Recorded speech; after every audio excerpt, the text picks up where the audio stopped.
All right, there we go. So again, welcome again to getting started on your farm succession plan. Joy and I are really excited to work with you. A couple of reminders as we get started. Now is a great time. If you need a pen and paper, go ahead and grab them now. I'll also give a quick little intro to Zoom. We know that folks are getting more comfortable with it over the last couple of years, but if you need a little refresher, you'll see the black box that's on your screen should mirror or closely mirror what you're seeing on your own screen. If you click on the Q&A tab, that will allow you to ask us questions. We're going to answer questions at the end of the presentation. But again, feel free to drop things in there in the meantime and as we go through the presentation. We are recording, as I just mentioned. We'll be sharing a link to that recording next week via email, so keep an eye out for that. And then if you need any captioning, you can click on the CC or Show Captions button on the bottom, and that will turn on subtitles. If you're having issues with sound, you're going to want to look on the left-hand side where it says Audio Settings. And then when we wrap up today, of course, that's when you'll use the leave button. But with that out of the way, again, if you have any issues with it, we do have Michelle on to help us. So as Joy and I are chatting, drop questions in Q&A and she will do her best to help you there. A quick disclaimer before we get started is that this presentation is for educational purposes only. So it's only going to provide general information and a general understanding, not any specific legal advice. Of course, as an attorney, I want to make sure we're clear that we don't have any attorney-client relationship and that this should not be used as a substitute for competent legal advice from a licensed professional who is advising you specifically. That being said, we will do our best to get you some information that you can start working on your farm succession plan. I am going to go ahead and launch a quick poll. One of the items that we are required to collect information on is demographics because we receive federal funding. So there are, I believe, 4 questions in the demographics poll that should pop up on your screen. Under each question, there is always an option that says I prefer not to respond. But if you could go ahead and complete that poll for us, I will leave it open for a slide or two. We would really appreciate it.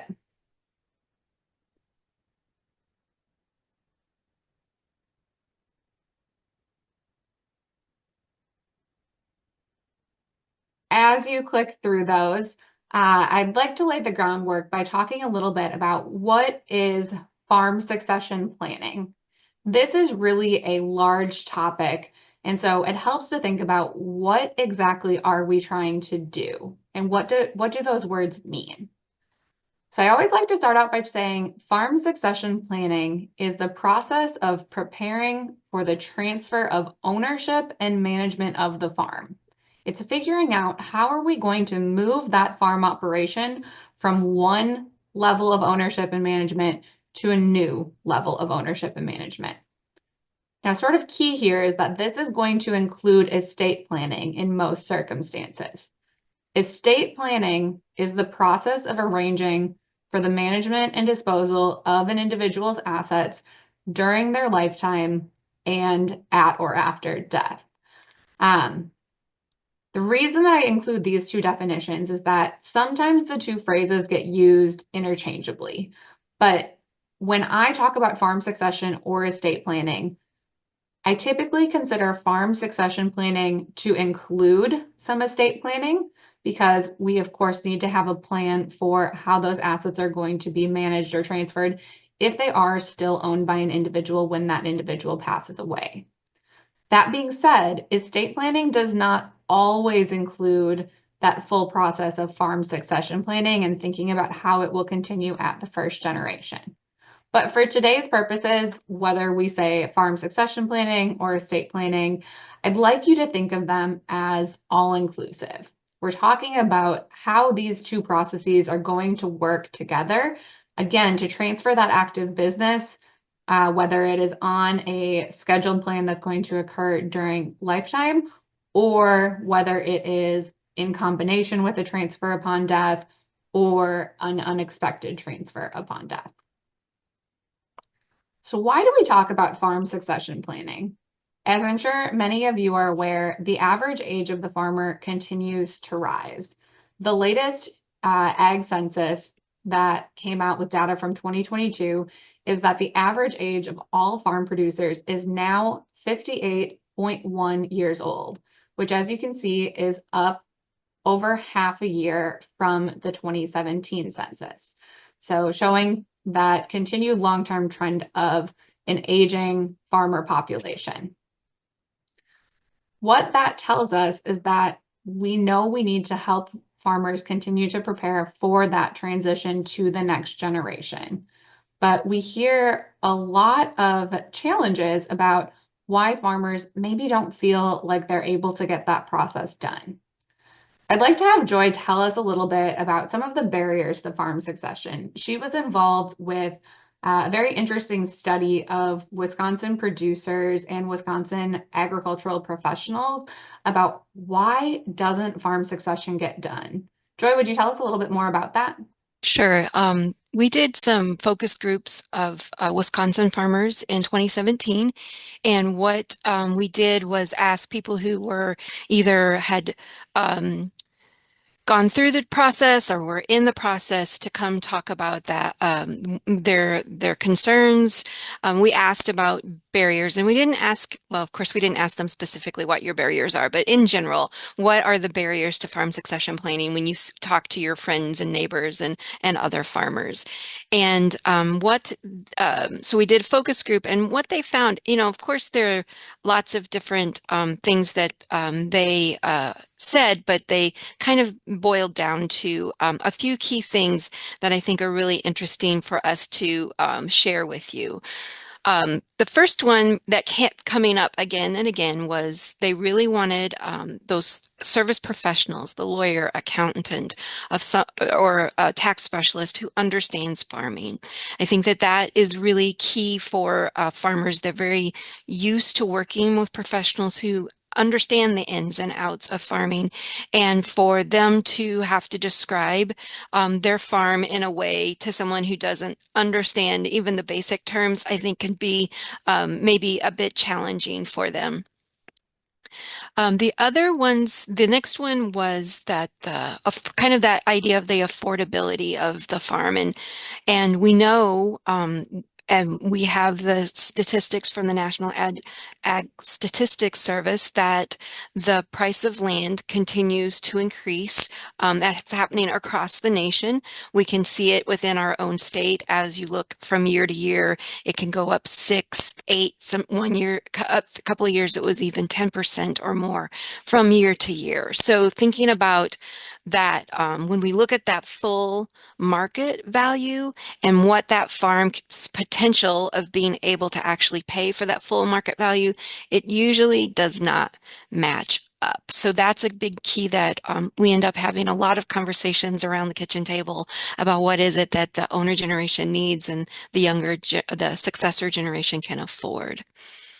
That third one is, as Kelly mentioned at the beginning of this presentation, it's a complex piece, and it's a complex step to take. A lot of farms, if they're lucky, have it happen twice when they get into the farm and when they're exiting the farm. And it can be really difficult to think about what's the first step and what's the first right step. I think that that's a key thing to think about. So we strive for giving some first easy steps. The fourth one that we have there is I'm too busy or I have other things to do. And we know human nature, right? We all do it. If there's something that seems a little complex and maybe a little bit difficult, and heaven forbid, it's a little emotional as well, you're going to think about doing those other things that are easier, like the operational things, decisions being made on the day-to-day things where you can actually see changes happening, right, because of your management decisions. So it's really easy to put this kind of planning, whether it's the succession planning or the estate planning, it's really easy to put that aside. That fifth one is that there's too much tension in our family around farm succession, and that kind of speaks to that emotional piece that I just mentioned before. There are lots of tensions that can happen, and I feel like there is an opportunity if we can in any way in today's presentation and other programs that we have, let people know that that is common, right? Those tensions can be really common. It could be a tension about that owner generation wanting to retain control of the assets or decision making.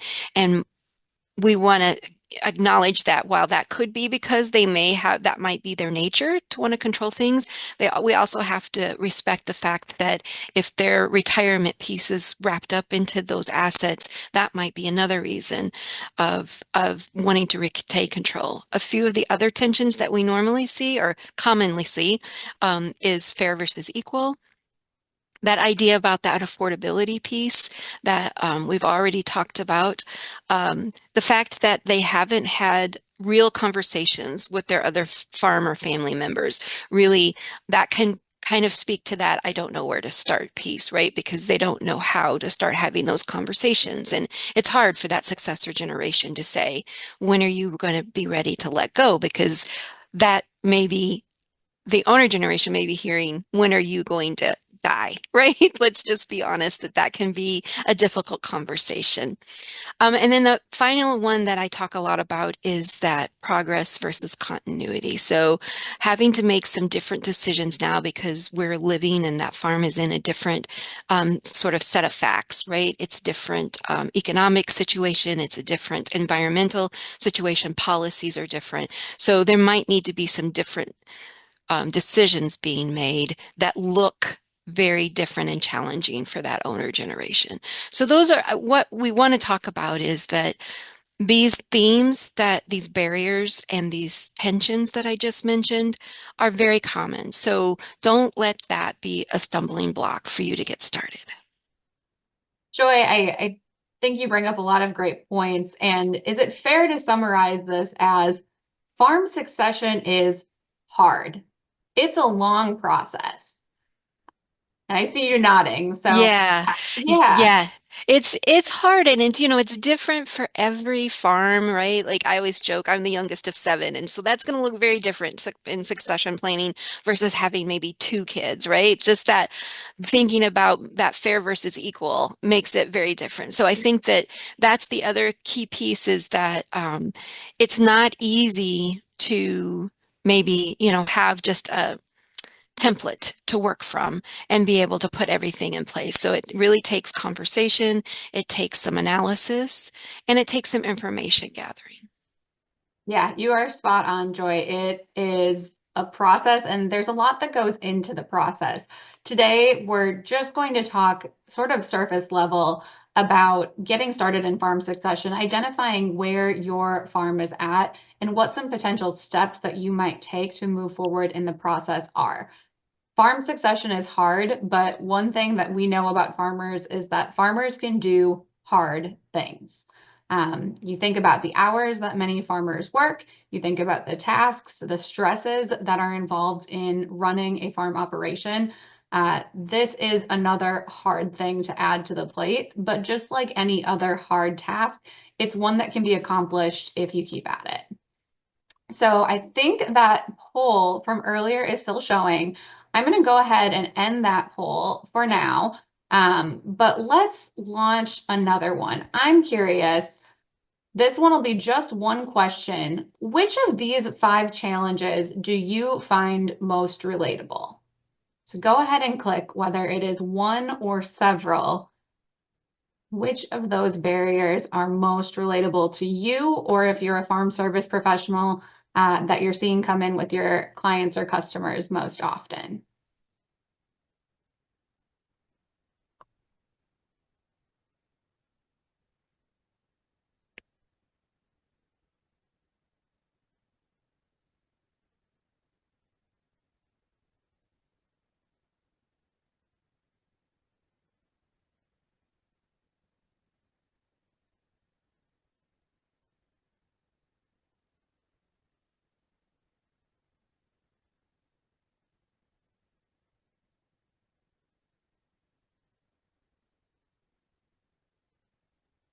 Okay, looks like everyone has answered. I'm going to, I can't tell. There was one response that came in yet at the end. I'm going to give it just 10 more seconds to make sure that we've got everyone a chance to answer.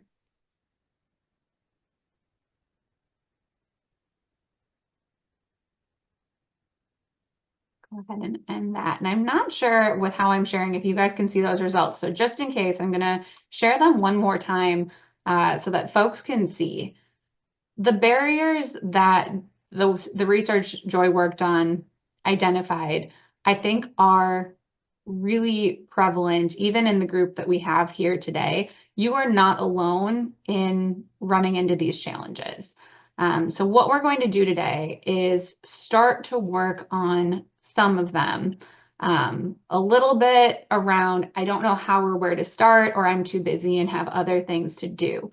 Once we get later in the program, we're going to share a few other programs that will focus on some of the concerns about financial feasibility with the farm, tension in the family around farm succession, or professional advisors. But I think for today, we're going to really focus on if you don't know how or where to start. So I'll jump into our next slide and talk a little bit about something that's key. We don't know where to start until we figured out where we are today. So Joy often shares these 3 steps. And Joy, I don't know if you want to talk about them a little bit or if you'd like me to jump Sure. into them. No, I can talk about those a little bit. Okay. So we call this, I do a lot of 3 things. I talk about the 3 buckets, and today we're going to talk about the 3 steps. Um, and this is really a way to articulate to farms and farm business owners. um, they trying to distill that idea of a farm succession being hard, but we can break it down into chunks. And the chunks that we look at are even underneath each of these. We've got things that you can do under here, but the idea is, where's the farm now? Where do you want to be and how do you get there? So the idea is, where's the farm now? Just really analyzing all of the kinds of information and data that you can, thinking about the history of the farm, the financial position, if you can do that as well. Who's doing what? Who wants to be a part of the farm? The family that it's involved, non-family members, farm members who are involved as well. So really getting a great idea. There's a couple of reasons that I always suggest this as the first place to start. One is if you're going to start working with service professionals, it would be really helpful for you to get a lot of this information in a way that's easily shareable. So that that person, they may have intake forms that you can easily transfer this information into those. When you're having a conversation, you might be able to succinctly say, this is the type of farm we are, and these are the things that we do. So that's one reason is when you start working with professionals. And the other thing that I have also noted over the years of working with farm families with a successor and an owner generation is sometimes that owner generation doesn't realize maybe that that successor doesn't know all the details quite as well as the owner does.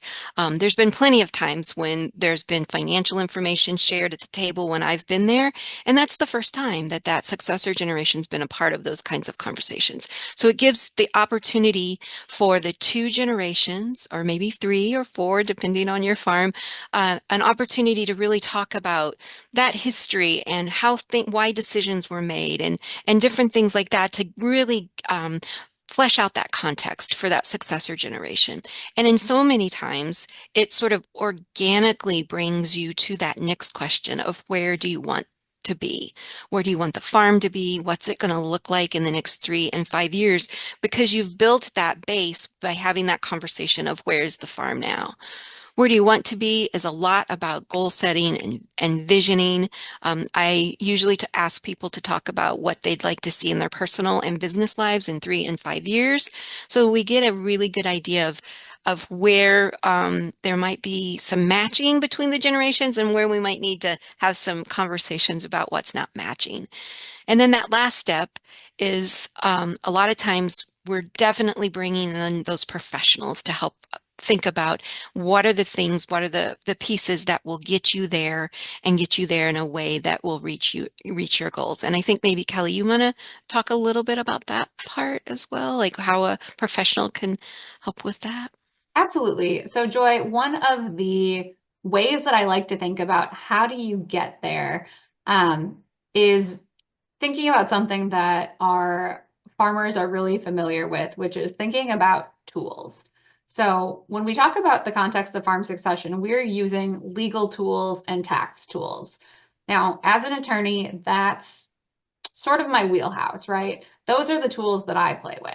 But if you put me in, I'll use my brother as an example because he farms as well. If you put me in my brother's shop and said, pick a tool, I need you to work on a tractor, a combine, whatever it is. Heck, if you put me in my own garage and said, you need to use one of the power tools here, I am not your girl because I don't spend a lot of time working with those tools. I don't know exactly what tool might be the best fit for a certain job. And so I leave those to the experts. I let the folks that work with them every day be the one who decides what tool we need depending on what we're trying to do. Similarly, as an attorney, what is really helpful for our service professionals, our accountants, our tax consultants, our lenders, our attorneys, is we really need the farm to be able to help articulate, again, where are we now? Where are we trying to go? We then can help you select those tools. And I say we, meaning the legal profession, the tax profession as a whole. In my role at the university, I can't provide legal advice, so I can't tell you exactly how your farm is going to get to that next step. But the legal profession as a whole, the tax profession as a whole, they have the experience with those tools to help you select the right one to accomplish the project that you are trying to accomplish. One thing that is a little misleading about the image on the screen here is right now our arrows are always moving forward. Unfortunately, like we've noted, farm succession is usually going to be a marathon, not a sprint. And sometimes that means that we are moving forward. Sometimes that means we're going back to a step and re-evaluating it again. I'm going to invite you today that what we are going to work on together in the time that we have left is thinking about where are we now? And what that is going to be is really assessing where you are in the farm succession process. And then we're going to help identify some potential steps for you to move forward. So jumping into that, recent research has shown that we can break the stages of farm succession into three, another three like Joy likes, three stages. Now, these stages are not necessarily going to be something that's completed within one meeting at the table, 1 month, not even 1 year sometimes. These might be stages that occur over 5, 10, 15 years. And as we talk a little bit more about them, again, I want you to think about if you are in one of the later stages, have you gone through that first stage? Or if this is your first time thinking about farm succession, maybe we're thinking about what in that first stage is relatable. So the three stages are identifying a potential successor or successors, starting to evaluate that successor's willingness and build their skills, prepare them for the job of taking over the farm, and then finally actually making that effective transition. So if we think about Joy's three steps of where are we now, where do we want to be, and how do we get there? Where are we now and where do we want to be are involved in these first two stages of identifying a potential successor, evaluating that willingness and building them skills. And then how do we get there really lines up well with making an effective transition. So what happens during each of these stages? Again, as I read through them, think a little bit about, is this a stage that you're in? Again, since my specialty is on the sort of second half of the stages, Joy, I'm going to have you kick us off by talking about identifying a potential successor. How do you know if you might be in that stage with your farm? Yeah, I think that thinking about I would encourage people to really evaluate this, not make those assumptions about who's probably going to be coming to the farm. Really think about somebody's interests and their ability to maybe take on those tasks. We always encourage some in this particular area, if there's a person coming back to the farm, maybe they're part of the family, or if there's a young person or a successor that's coming to the farm, that's even if they're not related, we really encourage that idea of kind of testing it, right? I kind of call this a testing stage where you can think about maybe it's more of an employer and employee relationship for one thing, and making sure that you can work together, and if your family work together in the business and maybe not make that feel like it's a family, right? Like you have to separate that family, convert that family relationship a little bit so that you can communicate on a business level, I guess is the way I would look at that. So those are a couple of things that I would consider. And also, while we want to make sure that that successor starts building equity, if you want to have them build equity in this particular part of it, maybe do it in a way that they can walk away with that equity rather than having that equity be a part of the business that would be devastating to the business to lose. The other thing that we encourage is that if you are, the successor is from that family and maybe hasn't had a ton of experiences of working for someone else or doing something other than being on that particular farm, that maybe or the requirement is an educational piece or internships or working for someone else for a while so that they get a little bit of experience of someone else other than their parents being their boss is the key thing for that piece. And thinking about as that piece, that second bullet point, that interest of the financial expectations, goals, interest level. I think that that is a conversation that gets skipped so often when you've got a young person that wants to come back or be a part of the farm because everybody's just so excited that they've kind of made that known that they don't think about some of the things that really need to be talked about. Again, thinking about it on that business level. And then that last bullet point is thinking about evaluating the current owner's needs, wants, and readiness. Where are they in their own business life cycle, their own age? Are they ready for that person to come back? Do they want that to happen?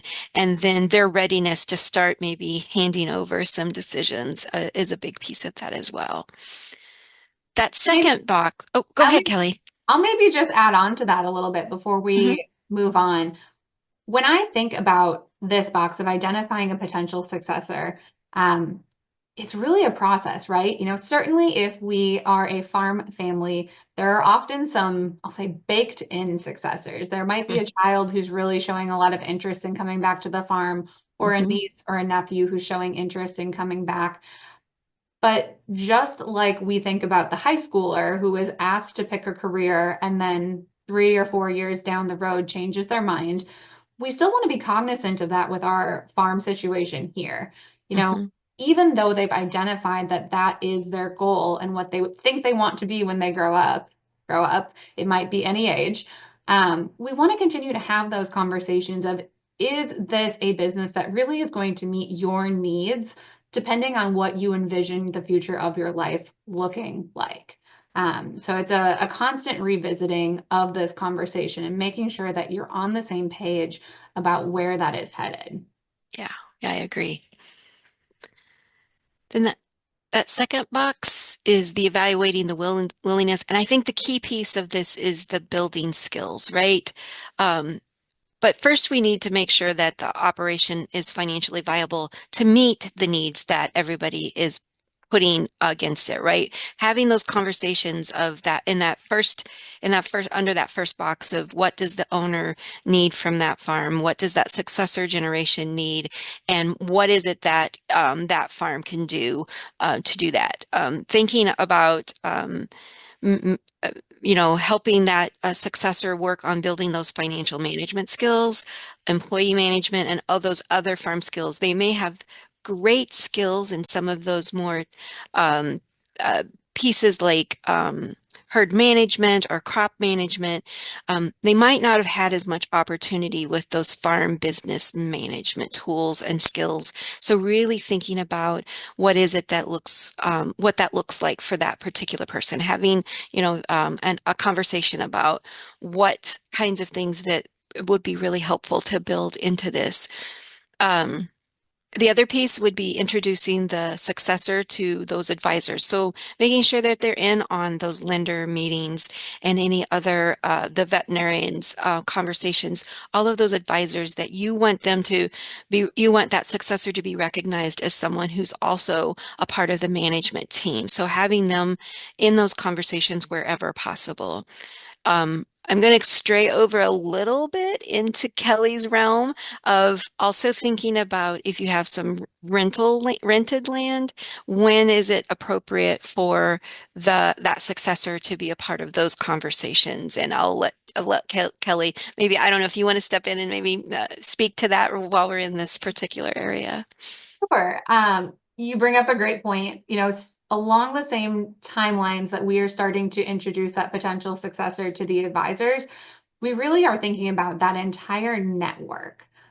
So who is that successor going to need to know in order to run this operation? That might mean developing relationships with landlords. It might mean building relationships with neighbors or with co-op employees that we work with regularly.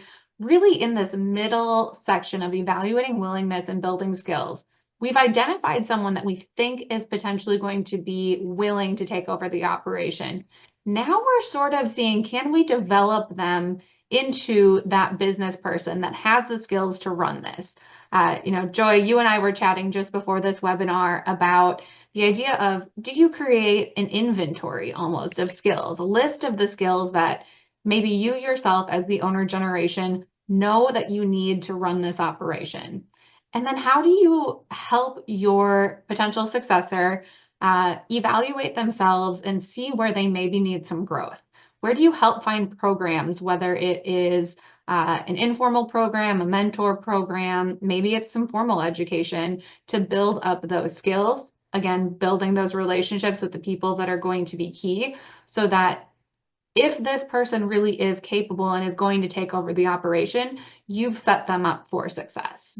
Yeah, that's a great point of that skill building and the list. I think that you also have to consider um, especially if you're related, right? Are you the best person to be the mentor or the helping that with that? I always joke, I taught my niece how to drive a stick shift because my sister had absolutely no patience with her. So sometimes it needs a little distance there to find someone who can fit for that.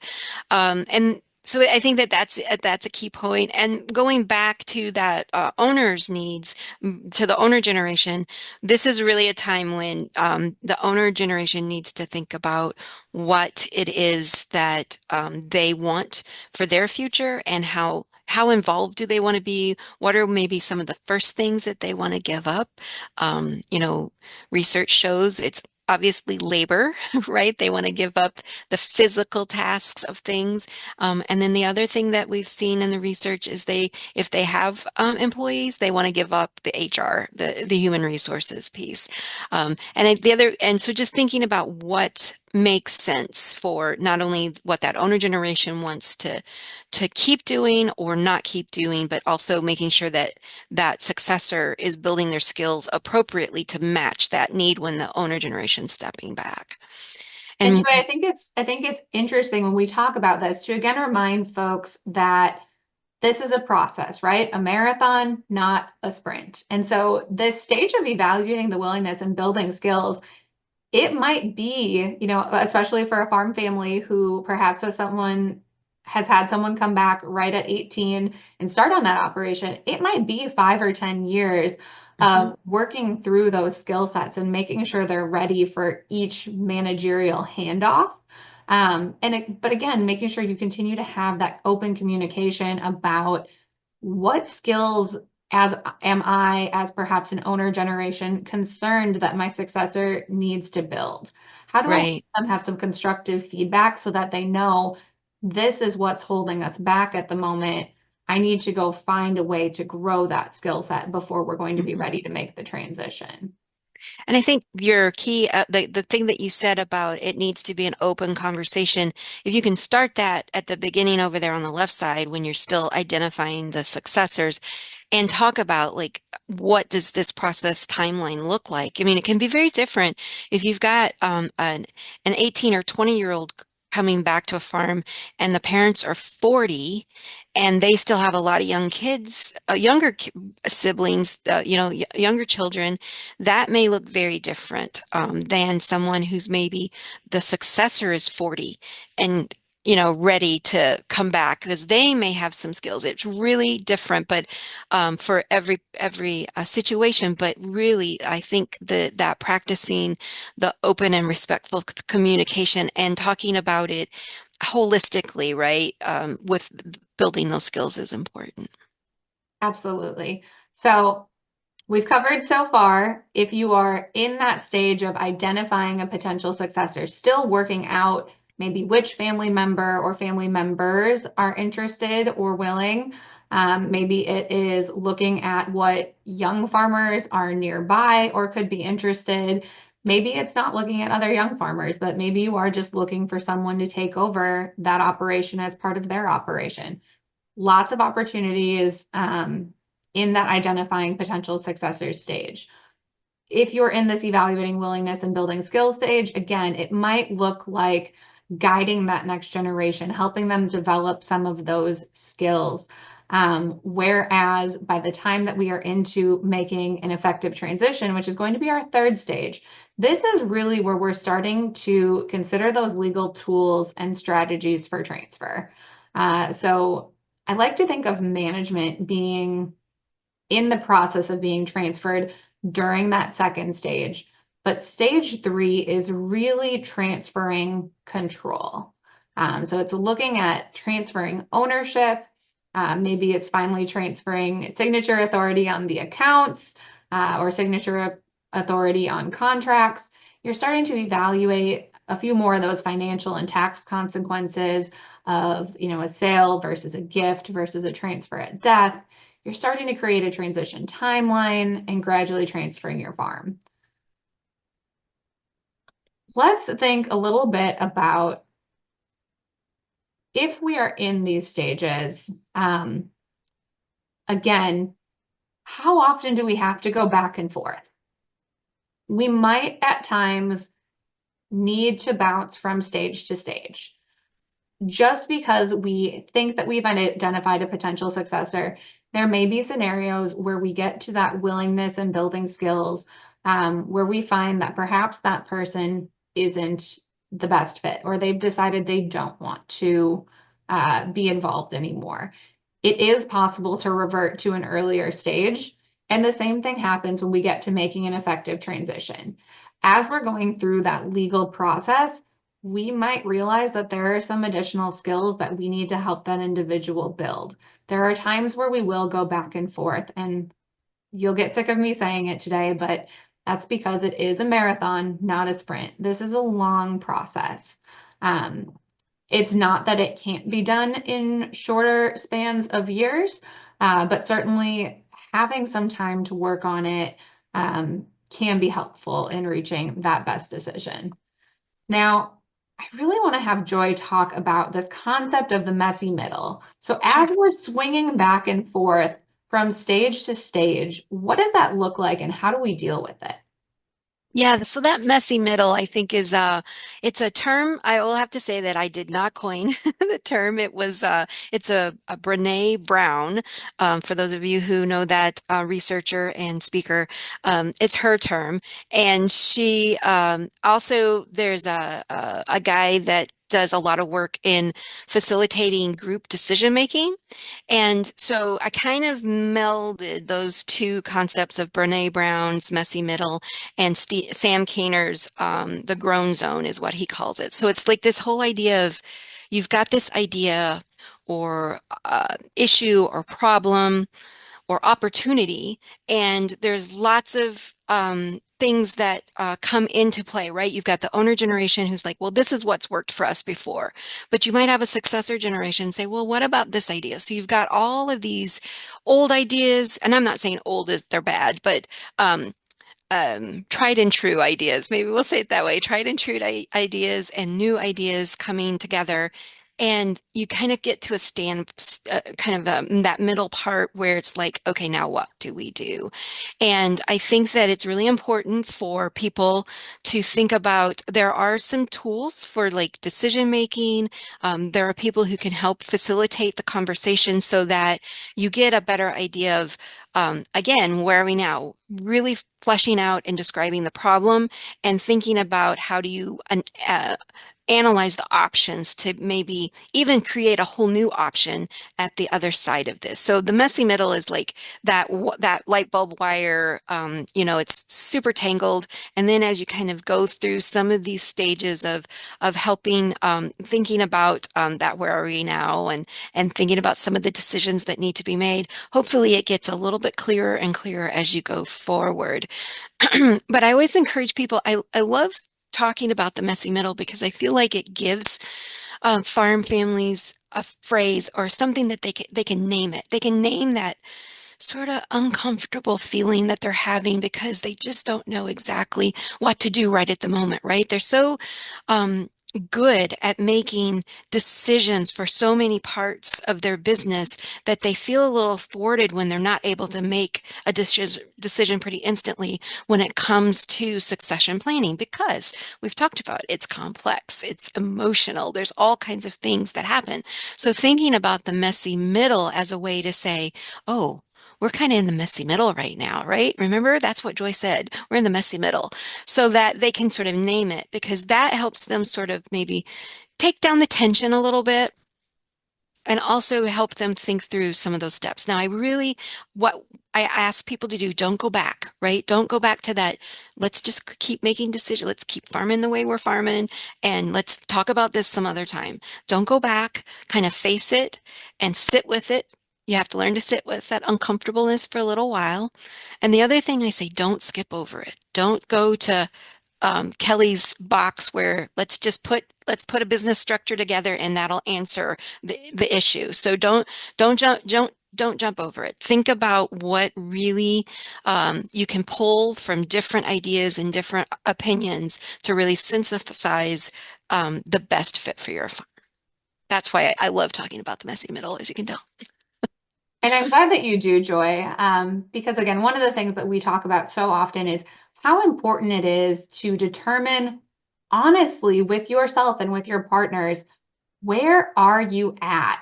So that you can start to take some actions that start to, again, work out some of those knots and move into the next stage. So what I'm going to do is we're going to jump into polls again, and I'm going to ask you, where do you think you are in the process? Are you in that identifying a potential successor stage? Are you evaluating willingness and building skills? Or are you to that point of making an effective transition? I'll go ahead and leave that open for about a minute so that you can think about where you are at in these three stages.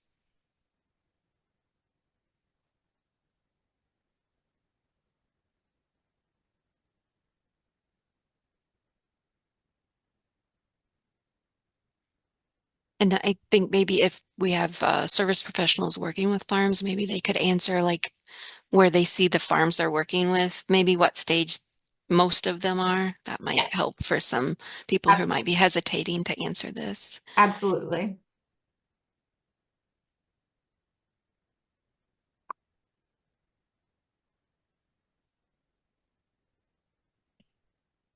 All right, I'll give it 5 more seconds. Go ahead and get your answers in.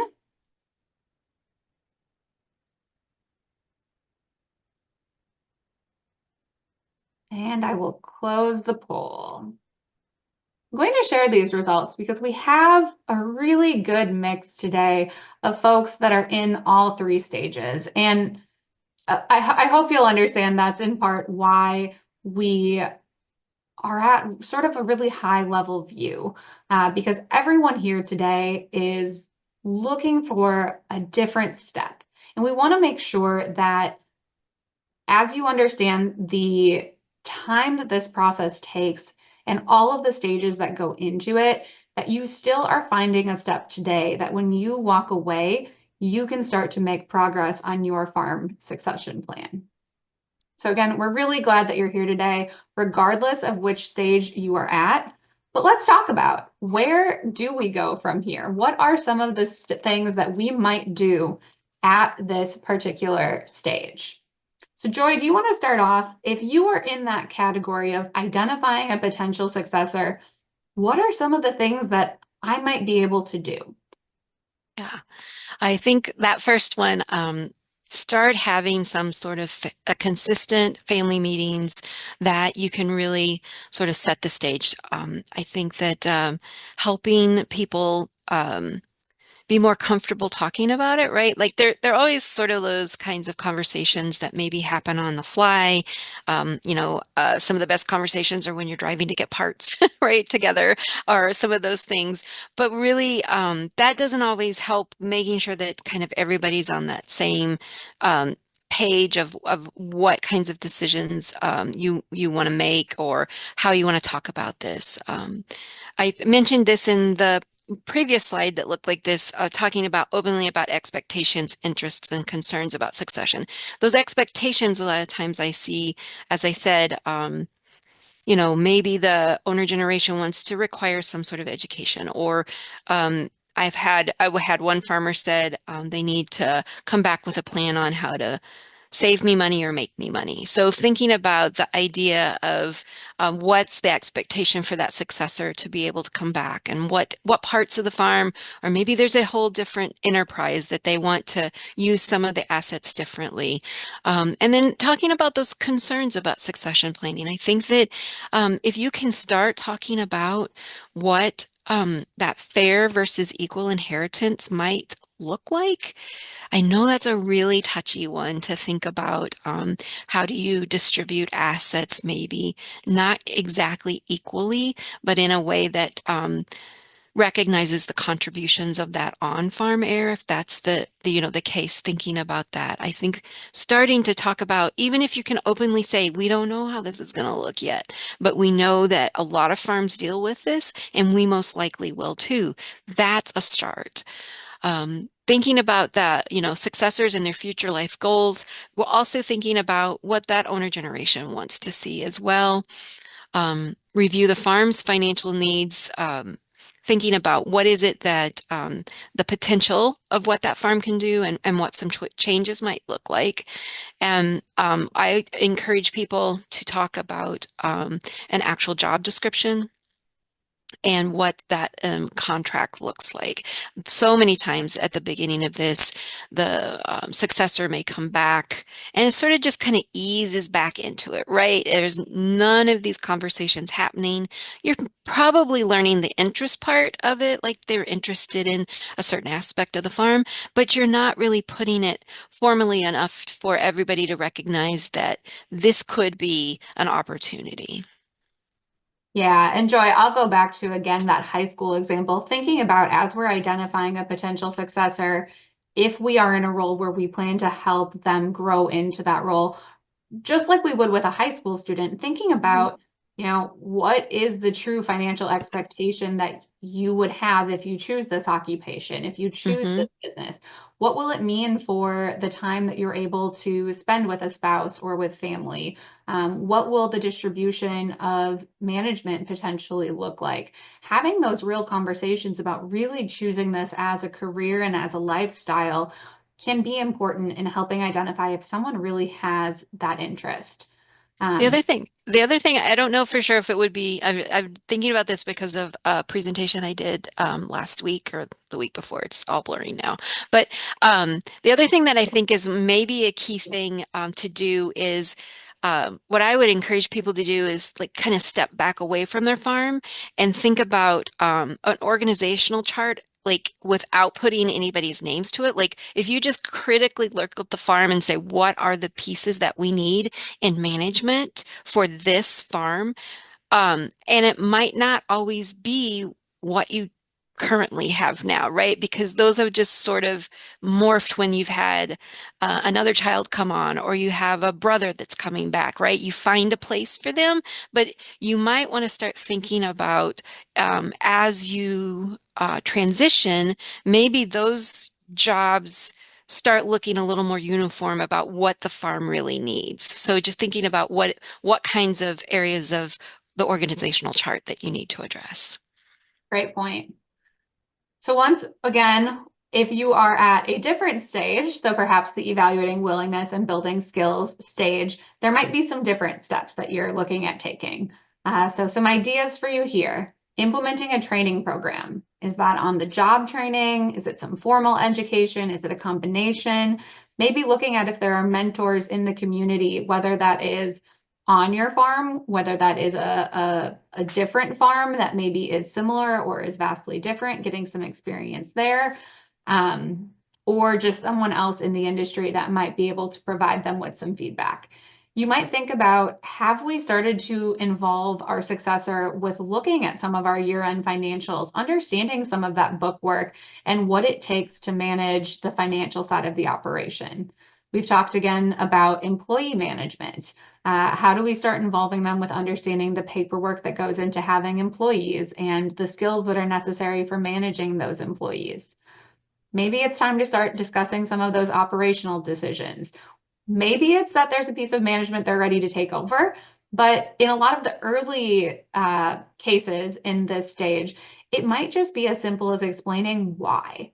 Why are we doing something the way that we are doing it? Because if you are a farm that has been in operation for a couple of decades, there's probably a reason why you selected a particular tool or a particular crop or a particular input.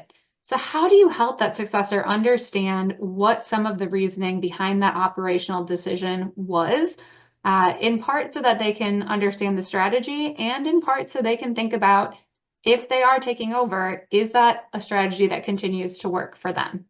And then finally, continuing to set those regular check-ins. So with identifying a potential successor, we talked about holding family meetings. Here we're talking about regular check-ins. And you'll notice if you look at making an effective transition, we also are going to talk about setting deadlines. One of the best ways to keep yourself moving forward in this process is to set those deadlines or those regular check-ins where you know that you're going to have all of the interested parties together to have a conversation and to figure out what the next action item is. It doesn't mean that sometimes we won't say, okay, we said we were going to get, so and so involved with employee management, but we had a major issue this year and it didn't happen. So we're going to have to take another couple of months or another year, and this time we're going to get them involved. It doesn't mean we won't have setbacks, but what it does do is it provides a bit of accountability between all of the folks that are involved to say, we said we're going to meet, we said we're going to talk about this. We're not going to just rely on, oh, it should come up in conversation. It should come up, because that really fights with some of the tensions. By having a regular check-in set where we can provide some of that constructive feedback and have those conversations, we can help ensure for all parties that it's actually happening.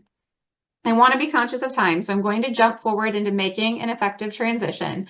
Some of the things that you might be thinking about at this stage, number one, of course, is gathering your financial information and your current legal documents so that you can start scheduling a meeting with your lawyer, your accountant, your lender. I should throw your insurance agent on there as well. They're another key relationship that should be involved. Again, continuing to work with them to set deadlines and ensure accountability in the process. One, I'll say, easy step that I encourage folks to think about is, as you're going through that process, if you feel the need to have, something that got done, because that can be one of the hardest parts of this process, is not being able to check the box. One thing that you might start with is some of those emergency documents, thinking about What happens in the event of an accident where the current owner or manager is no longer available? Have we looked at our legal documents for financial and healthcare powers of attorney and set those up? Have we looked at if we have an entity like an LLC or a corporation or a partnership? Who is the next person that steps in? Who is that successor manager? And do we have the paperwork set up to do that? The same thing is true if you have a trust that you are working with. And again, I throw on authorized signers, thinking about bank accounts. Are there authorized signers that need to be added in the event of something going wrong? Or are we comfortable with just making sure that they have a power of attorney or are listed as a successor manager so that when that event potentially happens, we are ready to go? So as you're looking at this screen, go ahead and jot down a few of those ideas of what might be a step that you can take at this stage. Just like our last section, you'll notice that we might go back and forth. So I hate to say we're never finished with farm succession, but it is really an ongoing process. So don't feel bad if you do have to take a step backwards and help someone build more skills or help them think about if this is the right move. It is better to take that extra time and have the conversation than to force something that isn't going to work. Again, we've got just a couple of minutes left here. Some factors of success that our ag service professionals have indicated. Again, this is from some research that Joy has done, but things that help ensure, or I shouldn't say ensure, but things that are common in successful farm succession plans, according to those folks, are good communication between the owners and successors, a good idea of what the vision and goals are. So again, lots of conversations about what does the future look like. Strong financials and off-farm income are always a help. It's an undeniable fact that money and a strong balance sheet help make this process a little bit easier. The gradual transfer of ownership, including management, can be helpful. Again, it gives that successor time to settle in and build the skills that are necessary. Trust between all of the parties, not necessarily trust the legal tool, but trust between parties. And oftentimes, if there are multiple heirs who may not all be coming back to the farm, it's typically going to require a fair but not necessarily equal inheritance. So what can I do next? Depending on which stage you are at, there may be different steps that you can take. We'd like to highlight some of the programs that Extension offers that can help you depending on the stage that you are at. These are primarily going to be weighted towards that stage of evaluating willingness and building skills. We certainly can talk about what conversations might occur in that identifying a potential successor stage, but I will really highlight them for the second two stages. So under evaluating willingness and building skills, two programs that might be of interest are our Farm Pulse program, which is an online program that is sort of self-guided, but with assistance to answer questions, where participants are going to learn about how to use their farm financials to explore their business decisions. So you might be learning about budgeting. You might be learning about your financial statements, your balance sheet, your cash flow, and then how do you use that information to make a farm decision. We also offer Becoming the Employer of Choice, which is another virtual program where participants learn employee management skills. If you are in that making an effective transition stage, and potentially if you are in that building skills stage, you might be interested in navigating your ag business from stress to success. In this program, participants identify some of the current stressors on their farm, evaluate some of the financial preparedness, develop a vision and goals for the farm, and develop an action plan to address those stressors. This is a 4-week flipped classroom program, meaning that you will have some homework in between sessions and then come together as a group with the instructor to talk about it. If you're interested in that, again, the link is on the screen there. And then two others that are going to be a little more specific to farm succession and making that effective transition.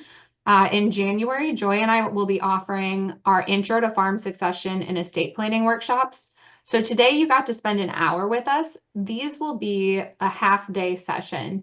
I'm forgetting, of course, off the top of my head if it's 3 or 4 hours, but they are scheduled for January 10th in Mukwonago and January 17th in Menominee.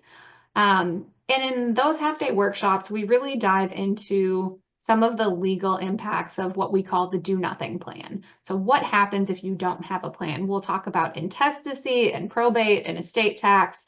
And then Joy will help you begin thinking about some of those individual goals for the future of the farm. Another program that's a little bit longer is going to be Cultivating Your Farm's Future. This is a 4-week program that's going to be hosted in February. This will, again, be a flipped classroom. So you'll have some homework, some reading or videos in the off weeks, and then we'll come together as a group to have some guided conversations about farm transition planning. One of the really nice things about Cultivating Your Farm's Future is that it is a flat fee per family. I believe we're at 125 for Hmm. $125 for registration. And you can bring whoever you need to from your farm family. So if that is And you that and one's, your spouse and children, yeah. invite them all. And that one's virtual. So that one we have people from all over the country because they have stake in a farm in Wisconsin. So that's kind of cool. So, Absolutely. So a couple of programs there. If you Google the titles to these, you will be able to find more information about them. When we send out a follow-up email next week with the recorded link, we will also send you the links to all of these programs. I do also want to highlight, if you're thinking about signing up for that Cultivating Your Farm's Future program, or if you're not sure you're ready for it, but you want to start doing some work, uh, Joy authored this workbook that goes with the Cultivating Your Farm's Future program, but can be used separately, that includes a variety of worksheets that will help you start to think about who might your successor be, what skills are they going to need, what are you hoping to get out of a transition? And again, the link for that is on the screen, or you can scan the QR code in the upper right-hand corner there. That will take you straight to that workbook. I know that we are out of time, but I think if Joy has time for those that are able, we will stay on and answer those questions that you had. If you mhm. aren't able to stick with us, thank you so much for joining us, and we hope to see you in the future and wish you the best with your farm succession plan.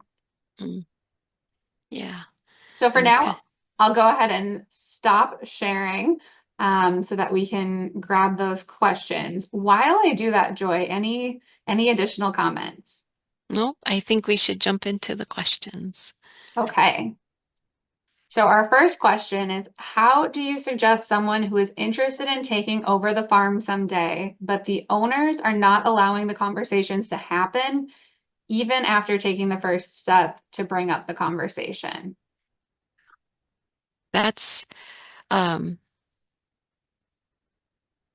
that is the idea that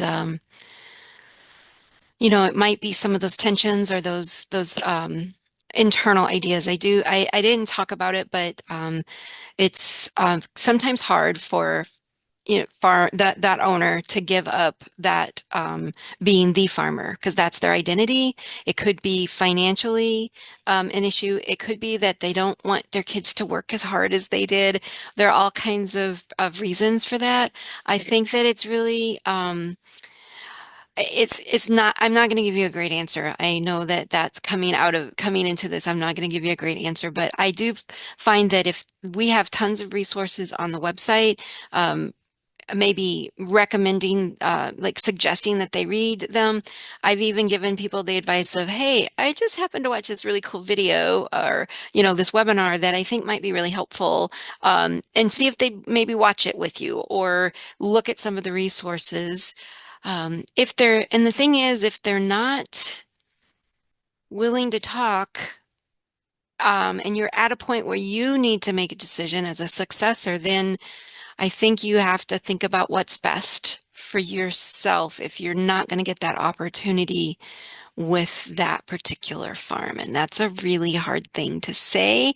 Um, if it's hard for me to say, I'm sure it's hard for someone to hear as well. But if they're just not going to talk, I do have to say that that owner generation holds a lot of the cards. So they have to be willing to start that even if that's not started, to engage in it if they really want that succession to happen. Yeah, I would agree with your comments on that, Joy. Um, Unfortunately or unfortunately, the owners really are often the drivers here. Um, if you've tried to bring up the conversation, again, like Joy said, hitting on some of the programs that might be available, asking them to watch a webinar with you, or maybe even just asking why. Trying to understand what they're feeling about, like you said, do they maybe not want someone in that role, or are they just not ready to let go yet? But Mhm. yeah, making decisions that are best for you is always still important. Our next question here is, what are some examples of how long farm succession takes once the first steps are taken? The longest that you've seen to the shortest. I can grab this one first, Yeah, Joy. go ahead. And this is tough, especially when we think about the context of the three stages that we've talked about today. Because the research that comes from goes as far back as thinking about those children that we're seeing show interest in the farm.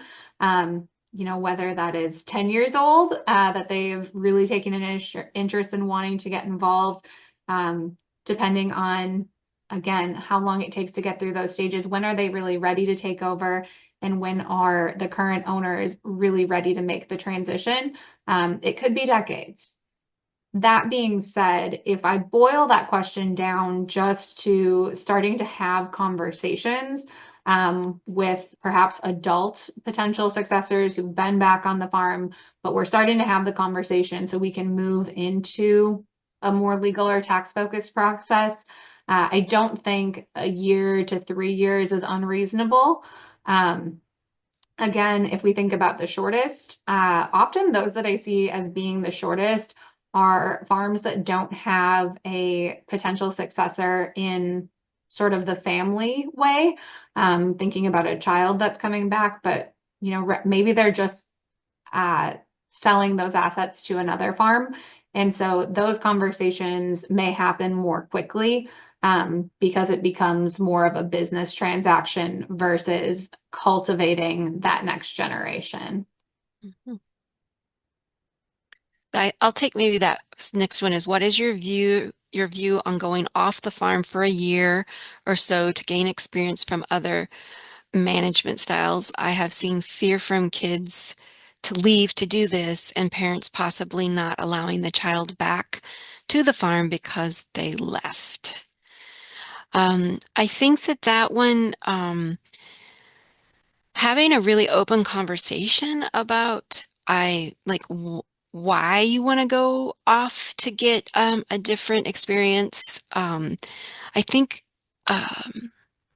in some ways I see that if the parents aren't open to the child bringing, like having an experience with different management styles or have an experience off the farm, I hate to say it, but that might be a little bit of a red flag that they might not be open to maybe incorporating some new ideas, right? If they don't see that as a value of being exposed to different management aspects and different things, I think that might be a concern. I see sometimes the flip side is that the parents don't want the children to go do something else because they're afraid they won't ever come back. So if that could be, that fear might be the driver for a parent saying that. Joy, I'll add the context though too that sometimes it might be, I'll say, a more innocent challenge of financially, can they afford to lose Yes. a child as an employee for a year? And I will say, of course, if they can't afford to lose that person, maybe we need to have some conversations about compensation and labor and how that's being handled. But again, having that really open conversation about why is the owner generation concerned about them leaving? and the child or the successor generation being really clear about what their goal is for leaving and what their plan is for coming back. Again, it all goes back to that communication, oftentimes those regularly scheduled meetings to help everyone understand, are we still on the same page or are we starting to diverge into different directions? Mhm.